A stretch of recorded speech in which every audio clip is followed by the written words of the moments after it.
The Indianapolis Colts have a tight end room loaded with talent. The question on everyone's mind, though, is who's going to start in 2024 and what is the identity of this group? Don't assume it's Jelani Woods that's going to start. I mean, there's a lot of talent in that group, and we are going to talk about it today. So welcome to the Horseshoe Huddle Podcast presented by Fan Nation on SI.com, part of the Fans First Sports Network. My name is Drake Wally, and I am joined by the one and only Noah Gebert. Noah, how was your weekend, man? It seemed pretty busy. Now you get to come right back from it and talk some tight ends. So how you doing? Yeah, busy weekend. Yeah, I mean, was looking forward to this, though. We kind of teased this on our Thursday episode last week and just kind of has been in our heads ever since. So, yeah, just kind of poking through and seeing little tidbits we can find and how we can project this group next season. Yeah, and before we even jump into it, what an interesting group it is because you always hear about Anthony Richardson, you always hear about these superstars like Jonathan Taylor and MPJ, and now Adonai Mitchell, but it's everyone always says we want Jelani Woods back, and of course, but this is a really stacked room, in my opinion. I think that there's a lot of different things you can do, and I don't know about you, but I saw plenty of promise. I think that some of the younger guys, they've got a lot of intrigue in Shane Steichen's offense. Overall, what was kind of your feel for the tight end group in 2023 with two different quarterbacks playing? I think going into the year, you had a lot of hopes. You had Jelani coming off of that rookie season that was so promising. And then really when he went down, you're kind of scrambling around, trying to hope that you still have the horsepower in that tight end room that can really get you through the season. I feel like expectations were maybe a little bit higher for Alie-Cox than what he ended up doing production wise. I think we all remember that one epic catch that he had, the one-hander in the end zone, and everyone's like, he's got that flash play in him and he's got all that playing time. And really this past season, I guess the general feel of how Colts fans kind of felt about him maybe degraded a little bit, where they're not really super optimistic that he's a starting tight end going forward. And real brief, we'll get more into it, but it's really the contract, and when you look at just the numbers as opposed to the money, you're always asking, where let's get some more for that guy, right? Yep. He's overpaid, but I'm right there with you. I think that there was some intrigue that I think that before the stuff happened with him, I thought True Ogletree looked good. So basically what we're going to do is we're going to break down each one of these tight ends from the top of the depth chart down to the bottom. And then if we have time, we'll try to kind of give who we think are going to be certain fits, like who's going to be a wild card and whatnot, and who we think is probably the best, has the best chance to start. So without further ado, we're going to go ahead and kick it off with a guy that I really loved seeing him at times in 2022, and that's Jelani Woods. What a freak athlete. Absolutely terrifying speed for somebody that's that large. Just real quick for 2022, because you can't talk about 23. He was out the whole year with, I think, dual hamstring injuries. Yeah. 25 catches on 40 targets. So that's still, I think that's like about 65% for 312 yards and 3 touchdowns. And just so everyone knows, this man ran a 4.6 140. His shuttle, his 3-cone.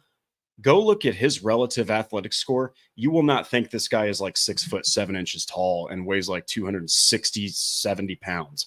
But he does have to stay healthy to contribute and start. So Noah, in short, what's an opinion on Jelani Woods? What do you think he's got to do to establish himself as that tight end one that they clearly drafted him to be? Yeah, I think it's a little tough when you go in, you have all those expectations, and you're just out for a whole season after that. I think you find in the NFL things come pretty quickly, and if backups get an opportunity to take starting roles, they grab those and run with those often.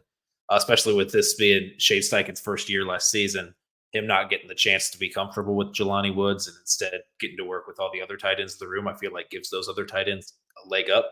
They've got that coach's trust already, proven that he can play in their system. I think the main kind of criticism of the Colts tight end room is they don't have that big number one guy, the Kittle, Kelsey, whatever, that can kind of be this outstanding contributor, is not just a role player, or not like there was a buzzword going around of coming from Moneyball of replacing somebody in the aggregate or getting the production in the aggregate, which is kind of what that Colts tight end room is about. Mm-hmm. Where it's just kind of, you don't have that number one guy that can come in and be dominant. But if you're looking at the roster of the position group right now, I feel like the only one that kind of has that potential is Jelani Woods. So I think that's why the expectations are so high for Colts fans, is because they kind of see that massive 10.0 Raz athlete, and you're kind of like just kind of holding out hope that we've got that number one guy that can come out and be dominant. Really unfair to put that on him, because even though he had that nice rookie season, dominance isn't a word I would ever say he showed even in that first season. So you're kind of projecting a lot. I know hopes are high for Jelani Woods, but I think he needs to show at least that he can, one, return healthy, and then gain the trust of Shane Steichen to get playing time before we even try to imagine what he's going to be at the next level when he gets significant starting reps. Yeah, and it's really kind of a buzzkill because it's the hamstring, and now you're already thinking, okay, well, hopefully that doesn't happen again, because it's not only lower extremity, it's below the knee, which is just the lower you get. Man, it seems like outside of ACL, ACL, Achilles, like all that stuff. But man, hamstring is brutal. But I do like what you said. At no point was he really dominant. Okay, now what an unfortunate situation for him, because you come into the year with Jeff Saturday and Frank Reich and Foles and Ryan and Ellinger. I mean, two of those guys were toasted, done, not pros anymore, not on the professional level. And the other guy is potentially a QB3 practice squad quarterback. So, I would love to see him with Anthony Richardson, and I would love to see him with Shane Steichen. I do got to ask you real quick, just because Andrew was so on board for this. Actually, before I ask you, I need to do the honors here. Truett, Trussler, Woods, Granson, Mallory, number 3. Hey, we appreciate that super chat. That's actually, I mean, I don't know about you, Noah. Do you think that could potentially be Will Mallory 3rd? That'd be pretty impressive for him. He might be higher than that. I don't know.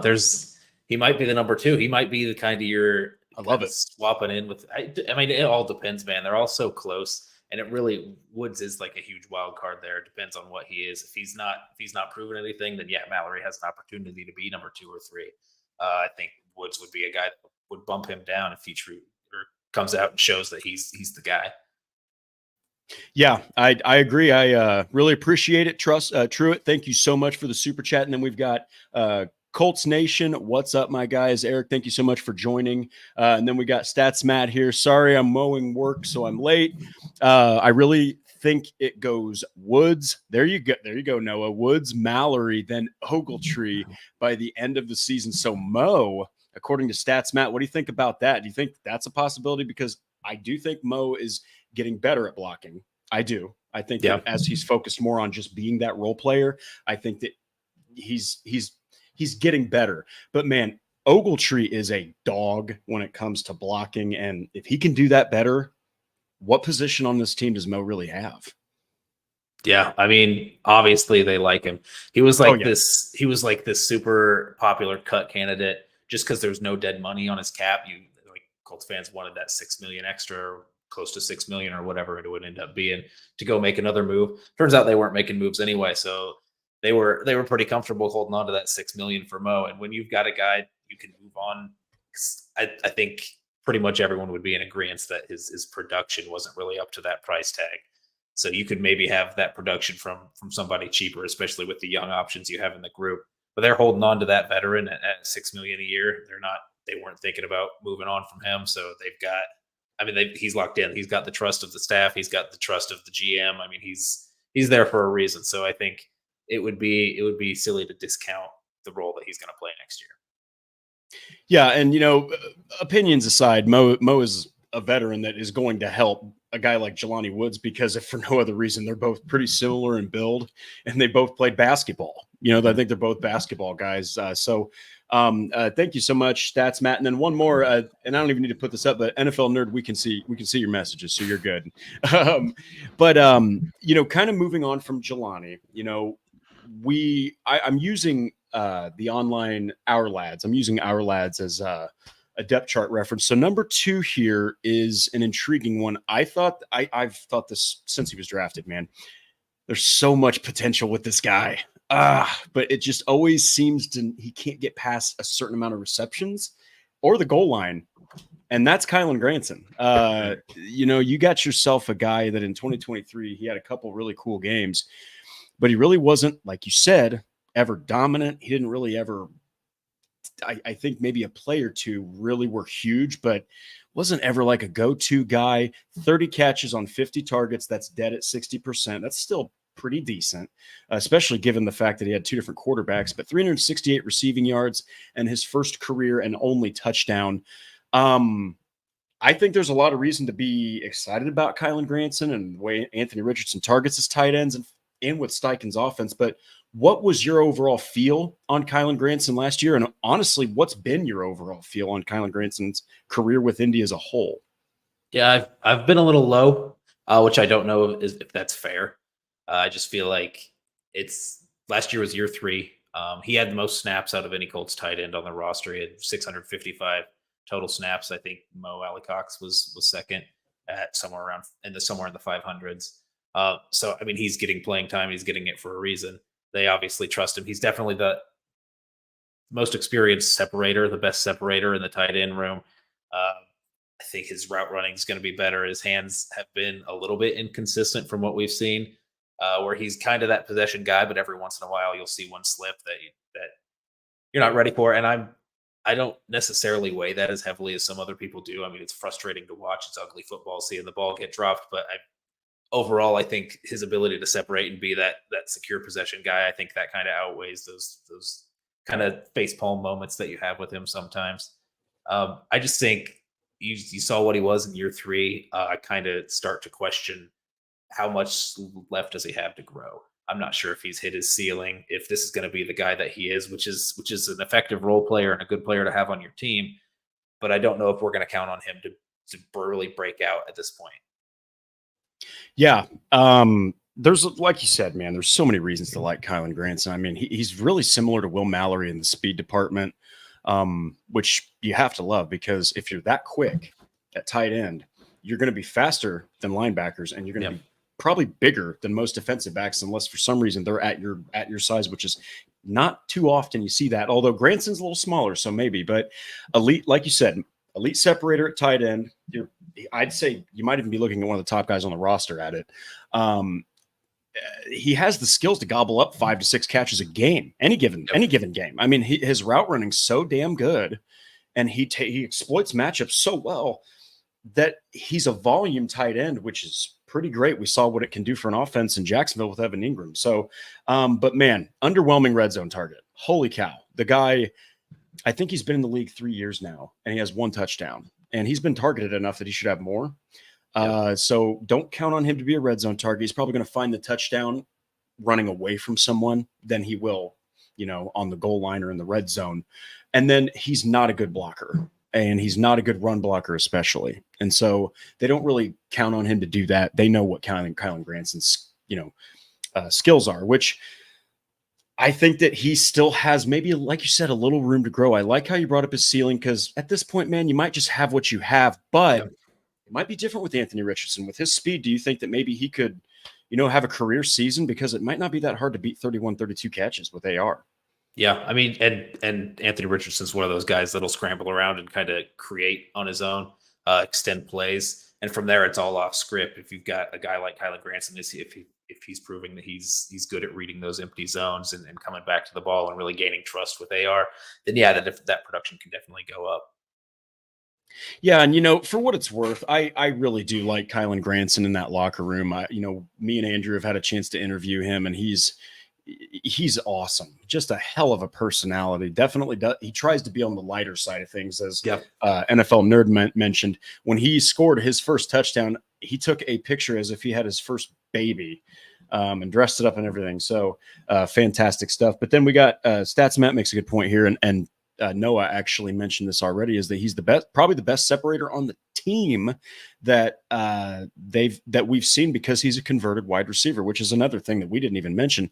But Mallory could overtake that soon because of the contract situation and the similarity in the role. Before we do move on, do you think that is possible right there, that Woods will overtake or not Woods, Mallory will overtake Kylen Granson's position on the depth chart and his role on the team? Yeah, I think that could be a possibility at the end of this year.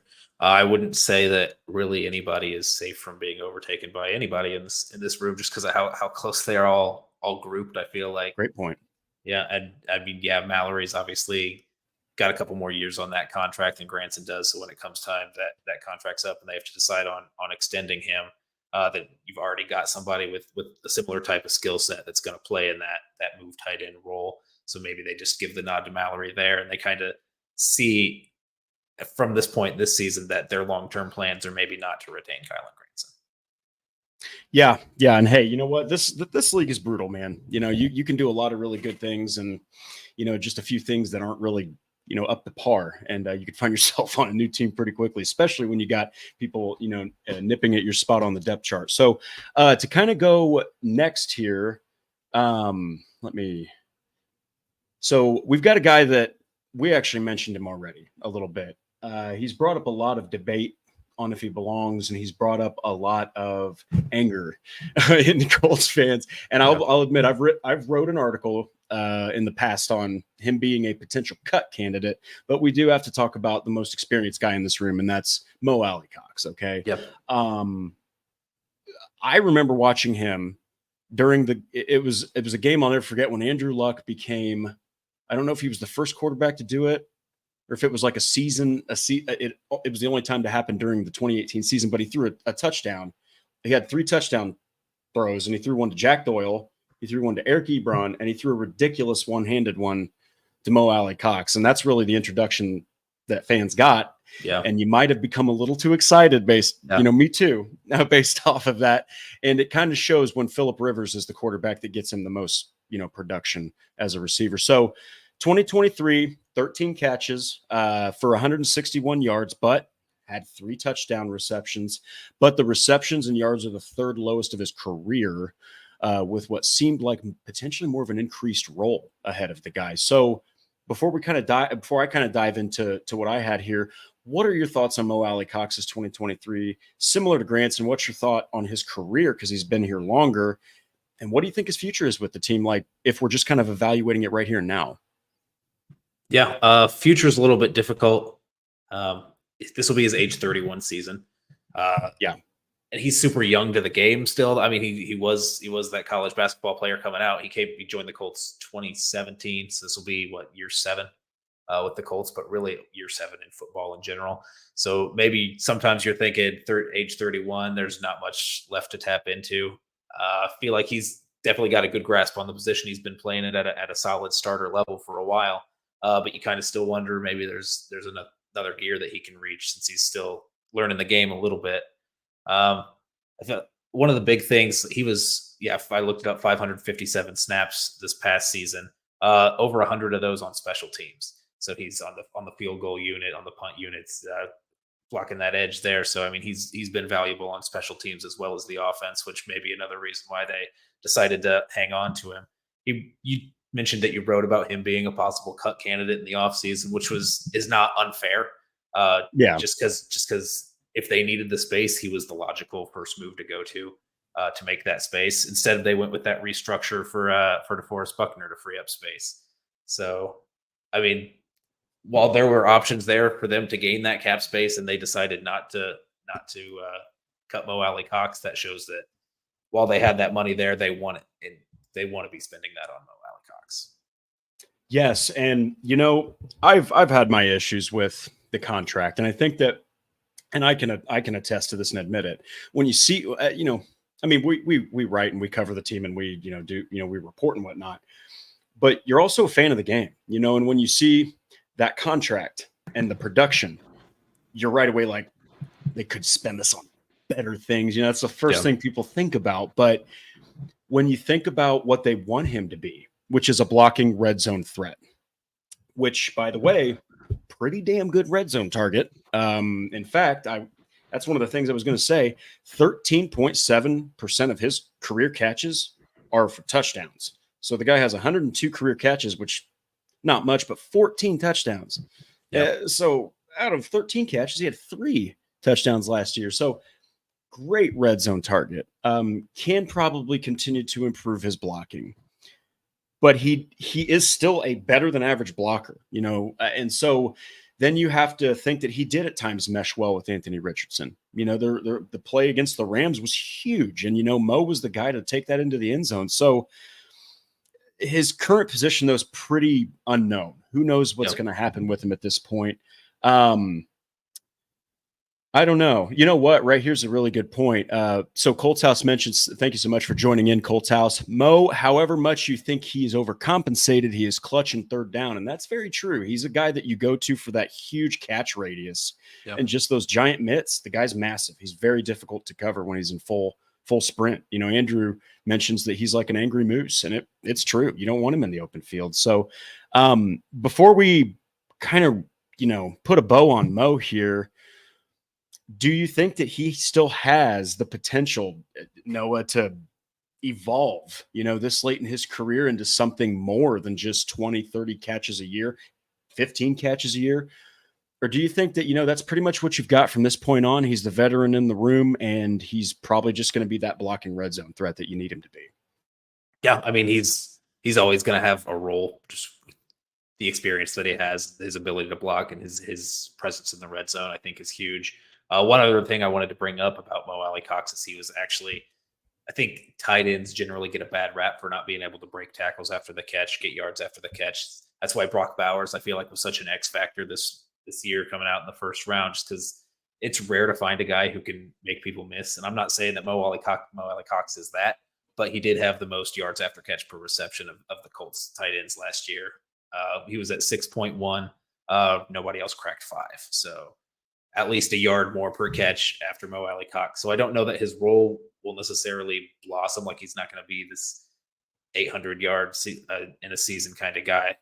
But I think depending on the role that he gets and the amount of playing time that he gets, and whether he can prove himself reliable, and these young up and comers in the tight end room don't prove themselves reliable, I think he's definitely going to be a possession volume guy that can get a lot of targets and be reliable for you. Yeah, and I love what Stats Matt here said, because this is huge. And Noah, you know exactly what I'm going to say here. But look, tight end coach loves him.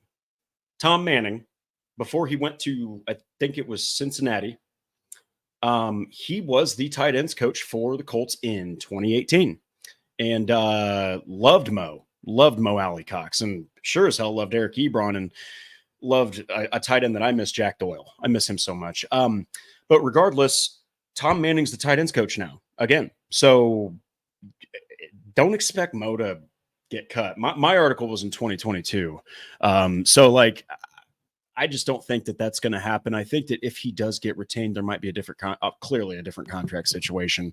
Yeah. I think he was making almost as much as Jack Doyle was actually making at one point. So that's pretty incredible. But look, we think that Mo probably has, he's definitely got something left in the tank. It's just kind of like you said, it's just going to be a matter of, I think you have what you have, but Noah, it's still valuable, and it can really help a guy like AR get better at throwing touchdowns in the red zone to such a freakishly huge target like Mo. Yeah. While he's somebody that maybe Colts fans didn't necessarily want to see stick around, you're excited to see all these young guys. The Colts tight end room is better because Mo Alie-Cox is on the roster. Very well said. Well, now we're going to kind of move on to at first when this pick happened, I thought to myself, what exactly is happening? They don't need this guy. They've got all these other players, and Jelani Woods, and that is Will Mallory. Boy, oh boy, did he quickly become one of my favorite players. Which was a very small sample size, only 18 catches, but on 26 targets for 207 yards. He didn't score, but man, you saw the potential.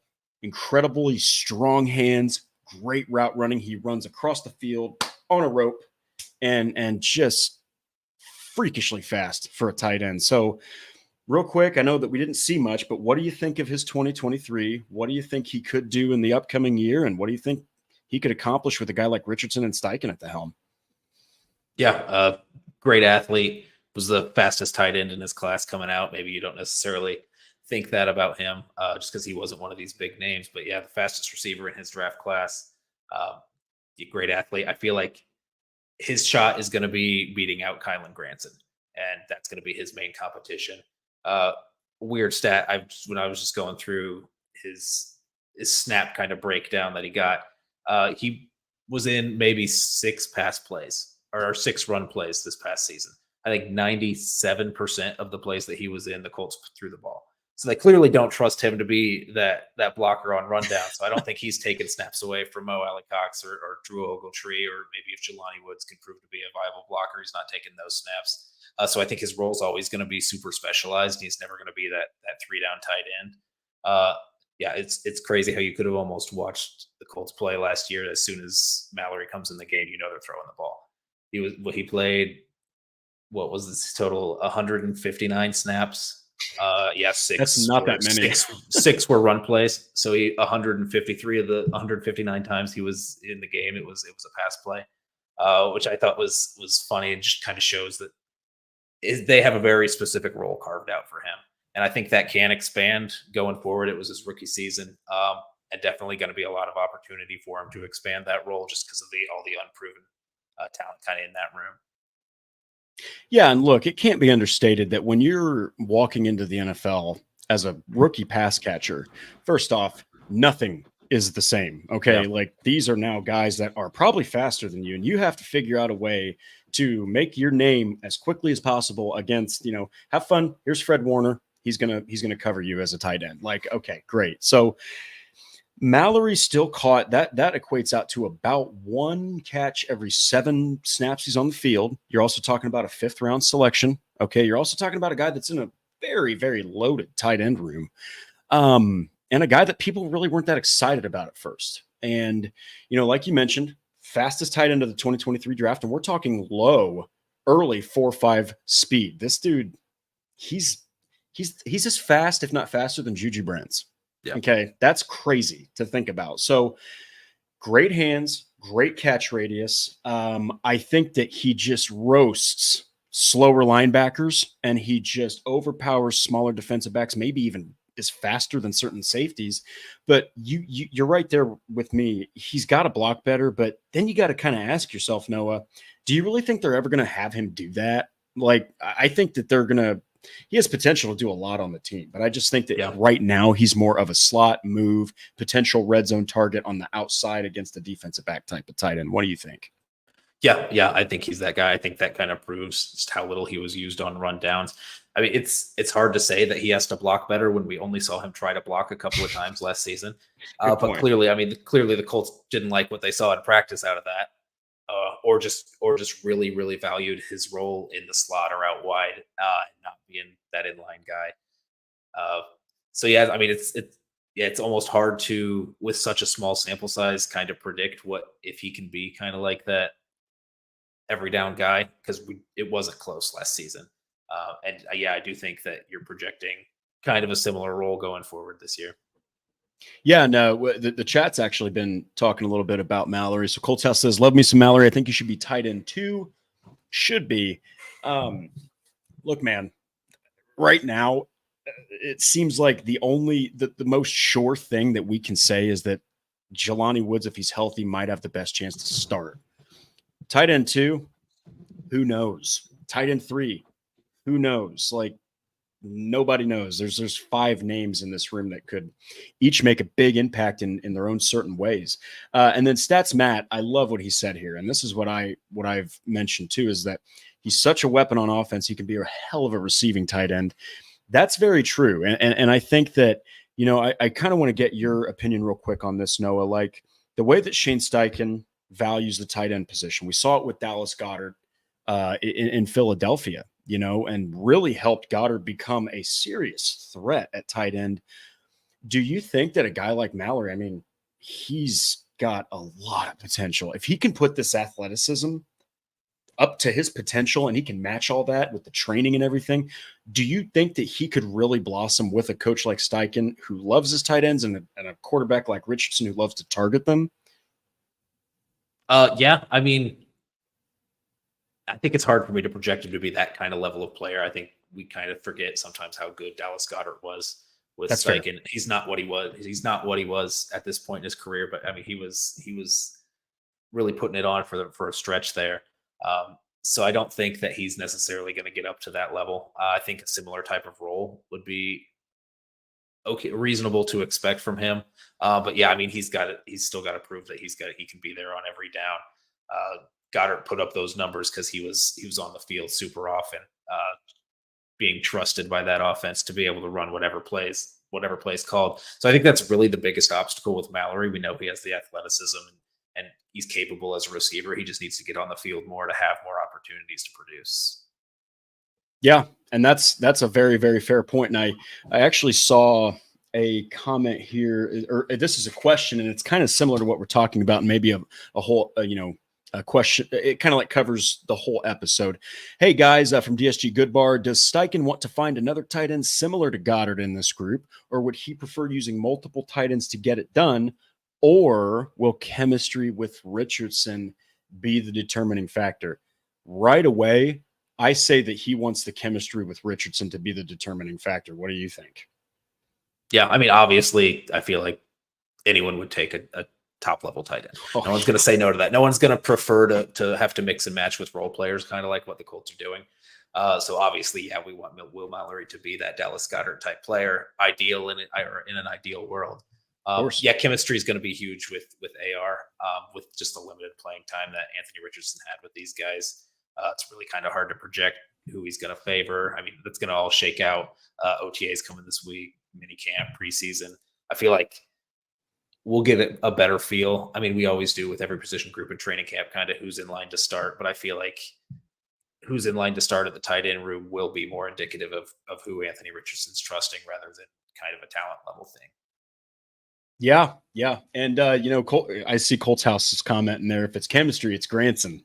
There were times where he looked really good throwing the ball to Kylen Granson, especially over the middle. But don't forget, man, he also hit Drew Ogletree quite a few times. Yep. I mean, he only had 9 catches, but he also didn't play that long. So, and actually, since we mentioned it, now we're going to get to Drew Ogletree. Now, he's the last tight end we're going to break down before we kind of get into our categories to finish up the episode. But what an intriguing one, because I just, everything happened with the the incident, right, with the police. And since then, it's kind of the dust has settled on it. Maybe it wasn't what everyone thought.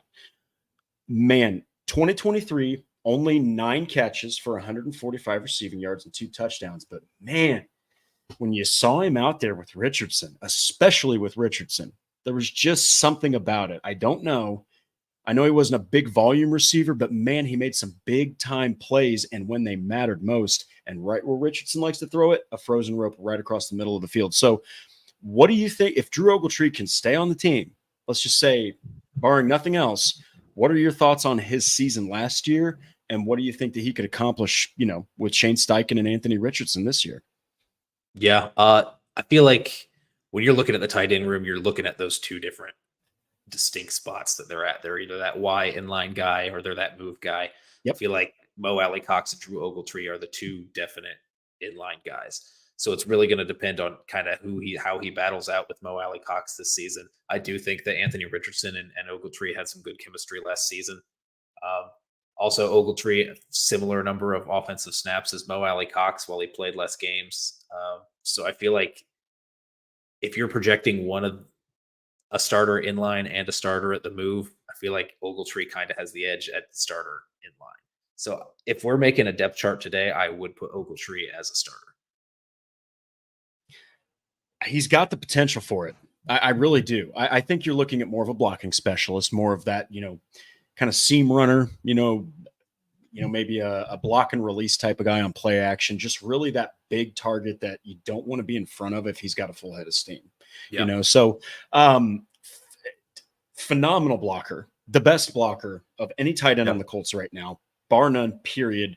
Bruises people in the run game. I mean, when he gets to the second level, and again, when he's got that speed behind his butt, man, he just runs through people and creates lanes, and it's beautiful with the Steichen-led offense. Deceptive size and speed. He's a little quicker than you would expect. But if he stays out of trouble and continues to smooth out his route tree, I do think he could be an interesting player in the offense, and I think he has tight end 2 potential. I really, really do. But at the end of the day, Noah, it's really just going to matter about if he can, I think, beat out Mo Alie-Cox. Yeah. And then he's got to get better as a receiving threat, because while he did show some style last season, I think he had the most in a game was 3 catches, and then you've got about 6 games with 1. So do you think that he has potential to start? Do you think Drew Ogletree could be that guy? Or if not, what do you think he'd have to, work on to be that guy? Or do you think it's not possible? Yeah, no, it depends on what you mean by that guy, because I do think he can be a starter. I think he will be effective. Um, Really, I think what he would need to work on is that short and intermediate kind of pass catching, the sharp route running underneath. He had 19 targets last season, which is similar to Mallory and Mo Alie-Cox, which were both around 20 or low 20s. Average depth of target for Ogletree was 11.9. 6.5 for Mallory and 10.3 for Mo Alie-Cox. So when he's getting targeted, he's furthest down the field. So he's kind of been that bomb shot kind of guy, or up the seam as a tight end. So I feel like, for him to really get in there and produce a little bit more and be more of a reliable target, he's got to get better in those short routes. One other thing about him was, he didn't play as many special team snaps as Mo Alie-Cox.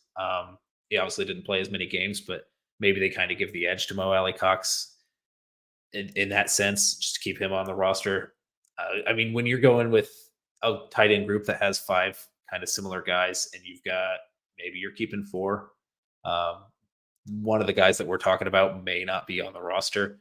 I don't feel like Ogletree is going to be that guy. I feel like when you go 12 personnel, you've got 2 tight ends on the field. More likely than not, you've got 2 kind of the blocking sort of guys, rather than 2 of the move kind of guys. So if you've got 2 and you're going heavy and you're running, the 2 that are going to be on the field are going to be Ogletree and Mo Alie-Cox. So I think he's kind of secured his spot that way.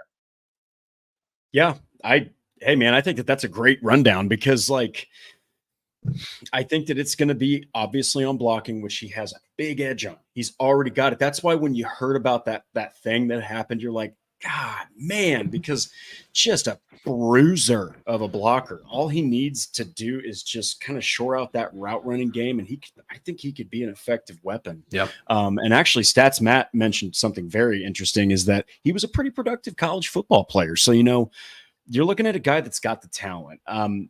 We have a super chat here. What an interesting question. Andrew probably would love this question. Better 2024, Bowers or any Colts tight end? Well, first off, I thought the Raiders selecting Bowers was weird. Maybe they don't think Mayer is the guy. Maybe they want to go 2 tight end sets and dice up linebackers. I still think that Bowers is eventually going to get more. He's just going to catch so many passes. He's going to get a lot of targets. So what do you think? I think he's going to beat out any Colts tight end. Yeah, I mean, it's hard to say just because rookie tight ends, that is fair, historically don't produce a ton. I feel like the Raiders, they drafted him. Yeah. It's a little weird. Going into the mock drafts, you didn't really expect Raiders to be the ones that took Bowers. But if you're taking Bowers that early, you're picking him for a reason, and you're going to get him the ball on purpose. So I'm sure they've got a plan in place to get him targets. I think he's going to be force fed more than any of the Colts tight ends are going to be. So I think just kind of by that nature, he's going to be more productive. Yeah, and I think it's going to be based off of like Noah pointed out. You're talking about a top 15 pick. A top 16 pick. And he's going to be in an offense with Gardner Minshew, and Minshew loves throwing those short passes. So I think you're going to get a lot of just like Noah said, they're going to force feed him the ball just because they want to get him going and get him developed, to what he can become in the NFL, which I think is an absolutely terrifying offensive weapon. So yes, but only because of the situation. Yeah. So and when you look at the Colts tight end room, there's not somebody on the roster that you're like, ooh, we got to get him the ball and get him going. It's more like if they're open, we'll hit them. Maybe we'll scheme up a few plays, but we're not going early and often to Kylen Granson to get him rolling through the game. No offense to Kylen Granson. I just don't think he's having that sort of an impact on an offense. And that's incredibly fair. You just have to call it. You have to call it as it is. So right now the Colts don't have that apps. They don't have that like you said, that George Kittle. That currently, at least unless he has a sophomore burn, Sam Laporta. They don't have that guy that's the volume guy, the all around guy, the red zone guy. Not yet. So what we're going to do now that we kind of finished, there's some practice squad guys, but these are the prominent tight ends that you're probably going to see fighting for roster spots and depth chart slots. So we're going to do 3 really quick, just categories. And the first one is a wild card to start in 2024. So basically this removes Jelani Woods. So everyone assumes he's going to start. He's already the tight end 1. Who do you think is a guy that people are like, no way does he start, but he actually can upend Jelani Woods even if he stays healthy and can become the best tight end on the roster? Yeah, I mean, I would take Jelani Woods as a wild card not to start, honestly. I think we kind of went down. I like that answer. We were going off the Arlad's depth chart, just kind of projected, and I was surprised Drew Ogletree came out at number 5 because I think he's 2 or 3. So if we're thinking wild card to start, I think Ogletree is a starter. I absolutely love that answer because that's mine too. I think that as long as he just stays out of the issues that he had, Yep. I mean, you've got an absolute dog.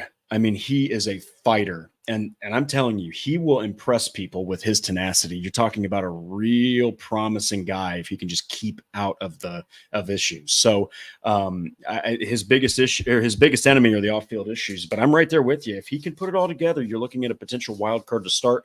I was also going to say Kylen Granson just because of the chemistry, just because Richardson almost tried to get the ball to him just to create things. But really any one of these freaking guys. It's almost hard to call any of them a wild card, in my opinion. I feel like I've said this so many times just on this show. They're just so close. And you've got these 5 guys fighting over.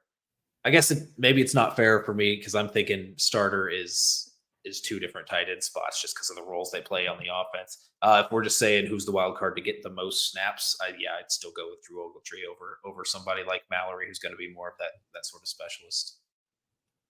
Yeah, and that's kind of our wild card. So we both agree on that. The next one is who must improve the most in 2024. So I'll start this one off, and it sucks because this league is brutal. But Jelani Woods has to improve by staying healthy. He has to get on the field. He has to show that he's a part of the offense, because I remember being at camp last year and just seeing him out there. And I was thinking to myself, I can't wait for him to finally not be on the sideline by the time I'm done going to camp this year. Yeah.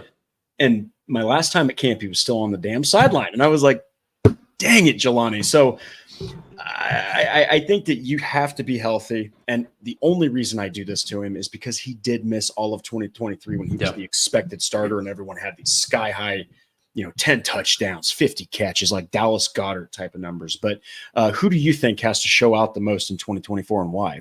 Yeah, I don't want to be boring, but I agree with you there. No, that's fair. 3rd round pick, came in with high expectations, but missed the whole last season with a new coaching staff. You have to improve and you have to establish yourself because time in the league runs out pretty quick. I don't think people are going to be so quick to forget about his athleticism and his potential. But as far as sticking around with a team that invested in you, and if you don't show up that you can be number 2 or number 3 on the depth chart, which I think it's a possibility that he might be number 4 or 5 at this point, just because of he hasn't showed anything to anybody on the coaching staff at this point.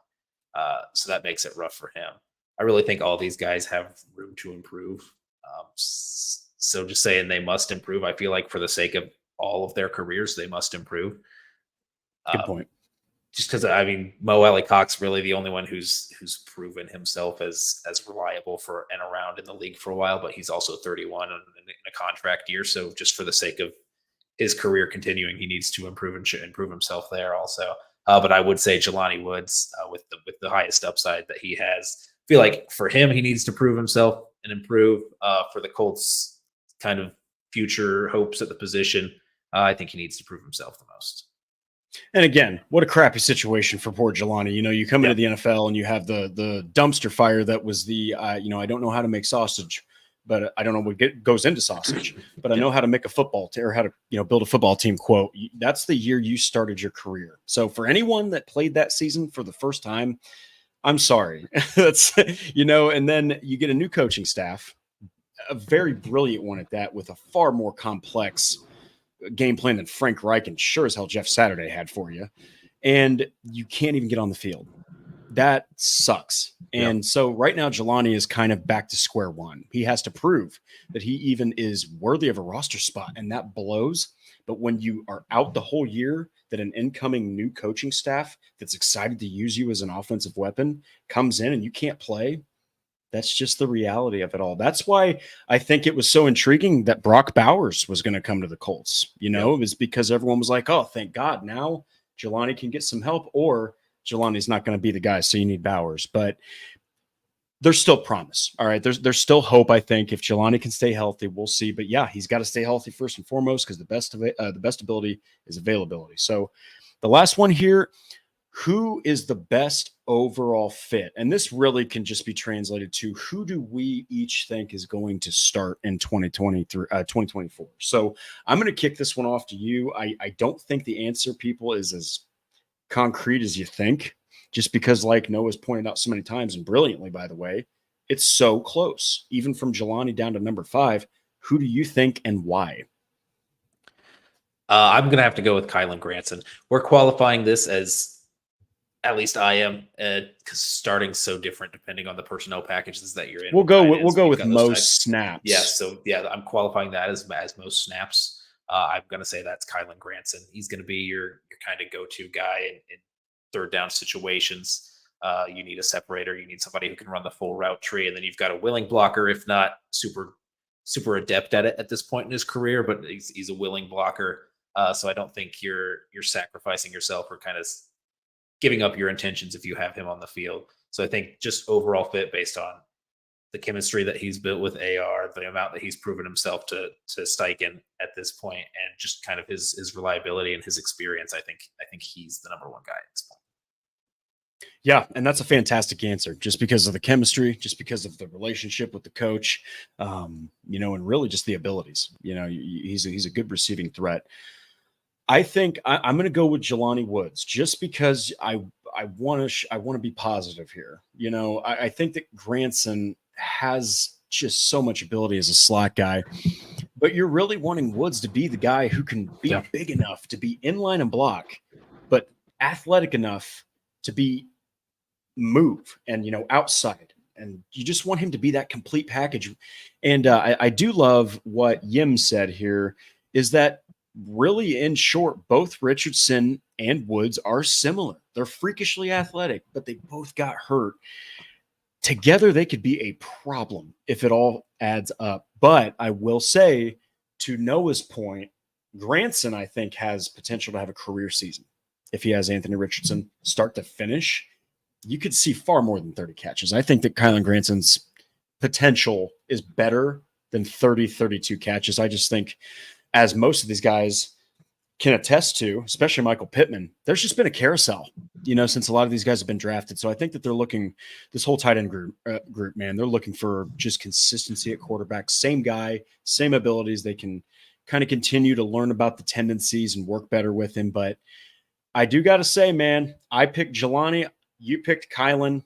I don't know about you, but I think that those are both pretty good guesses to get the most snap counts in 2024. What do you think? Yeah, I don't necessarily think there was a wrong answer here. I was just kind of reading the comments as we were going through it. I'm like, yep. Everyone's bringing up. I'm like, yeah, there's an argument to be made for everybody on, or at least these top 5 guys that we've talked about. I do feel like I am coloring myself as a little bit of a pessimist when I'm not saying Jelani Woods, because I feel like best case scenario for the Colts is Jelani Woods as the guy, because I think he has that highest upside. We just need to wait and see on him.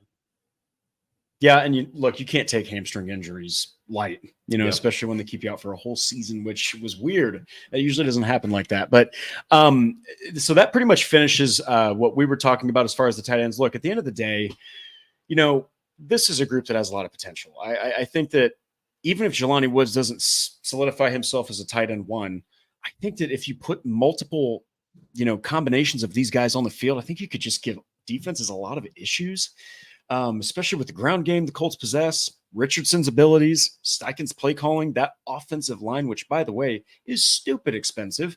Yep.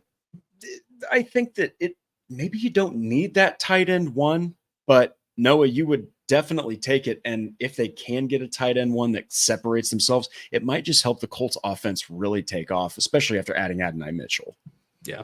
I feel like we've kind of talked about this maybe at the tail end of all 3 episodes that I've done here in this run while Andrew's out, is I kind of touch on, like, we don't know because of Anthony Richardson, right? We need a whole season with him to really but you have to.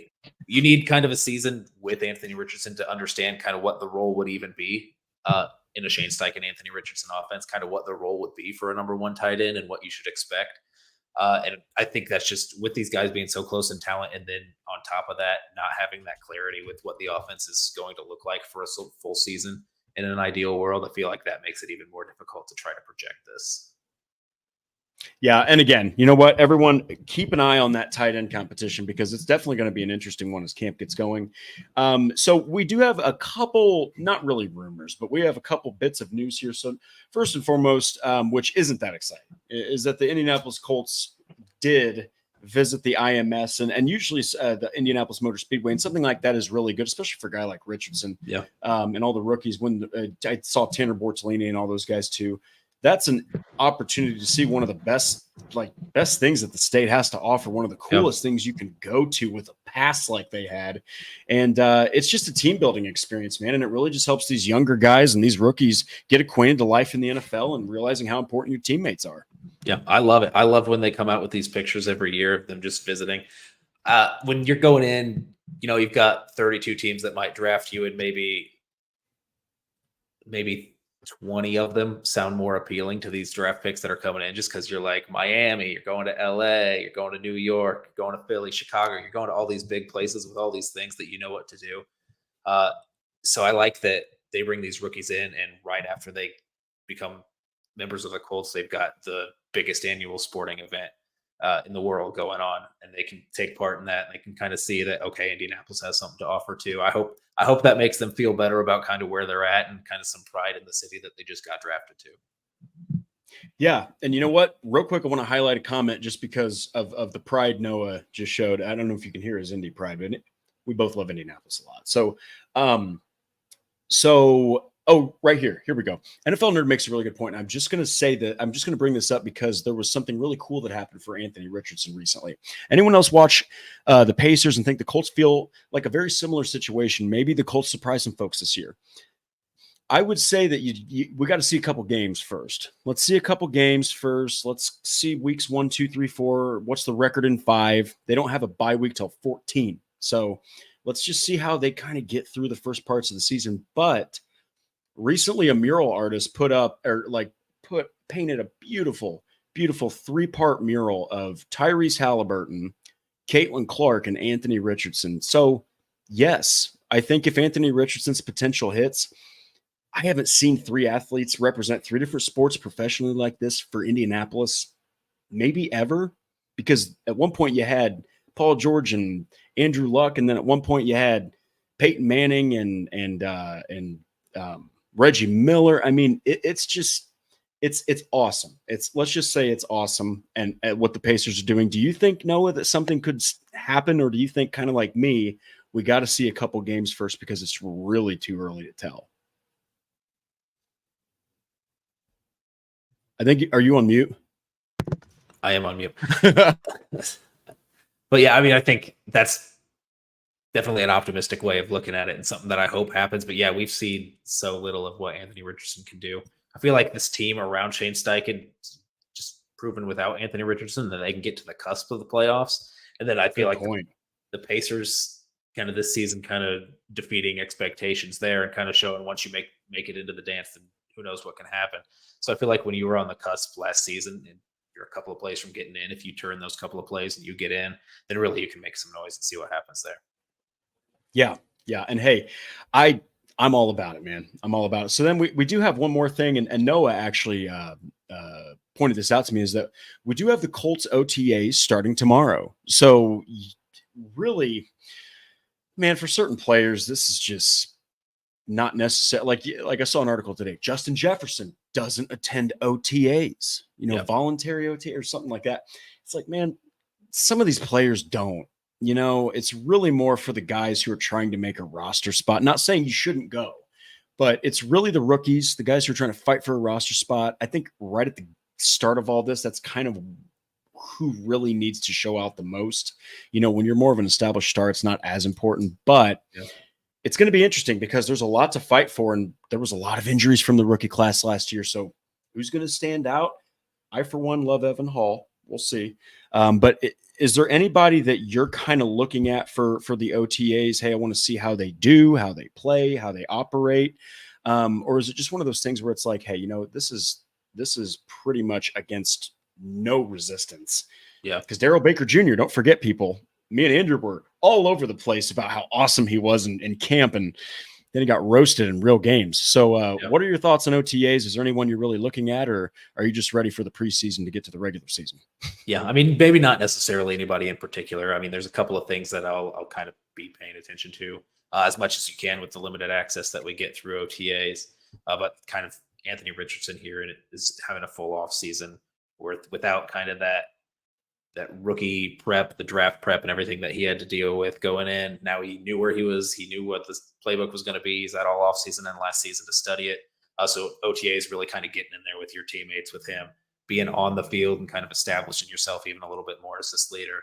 I don't think that the Colts, anyone in that locker room, is really necessarily fighting against Anthony Richardson being the leader. I feel like they've all been super accepting of him and his personality ever since he's come in, but this is kind of his chance to establish himself as that and get more reps being on the field with his guys. And then aside from that, I'm kind of watching all these like super back end of the roster players where you're sitting at, you've got 90 on the roster right now, 91 with Marcel Dabo and his exemption. But if you're looking at any camp moves, veteran moves, late offseason signings, maybe you liked a couple of the rookie tryout guys that came in through rookie minicamp.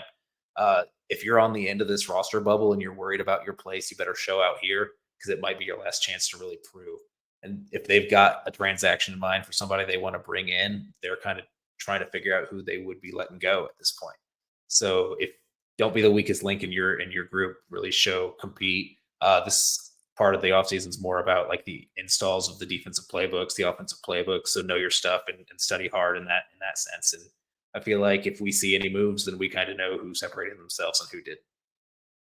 Yeah, and it's an absolutely gargantuan amount of work if you're a rookie to learn that playbook. If you want to see it, go on Twitter, on X, and go look at Dan Orlovsky break down his rookie playbook. Yep. It's insanity how much these rookies have to learn. So that's our show, everybody. Me and Noah, we were super freaking jacked about this episode just because I love the tight end position. I think that it can really be utilized in fantastic ways, but I also think it's kind of a toss-up. So, before we do go, though, don't forget to follow us on all of our socials. Like us, like Horseshoe Huddle on Facebook, subscribe on YouTube, follow us on X. We've been writing away like crazy. I've actually taken a day or two off, but I do know that right now it is just so hard to find.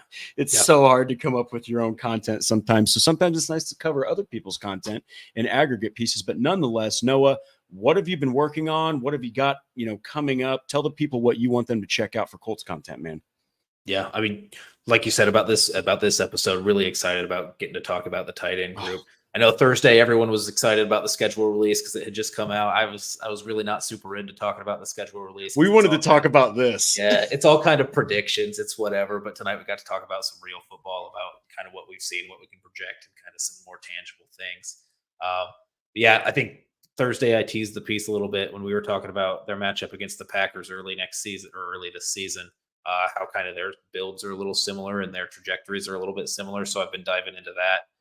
So there should be a pretty detailed piece coming out about that soon. Awesome. So Colts fans, please go check out Noah Gebert's work. Fantastic stuff.